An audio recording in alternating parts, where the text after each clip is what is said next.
Tenemos este modelo de Vera Inverter.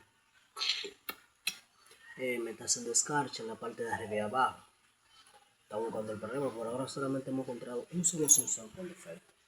De la parte de arriba, de media temperatura. La parte de abajo no está muy bien seguro cuál es el problema, pero esa es la medida del sensor hasta ahora. Creemos que está mal, diga usted, que sabe nada.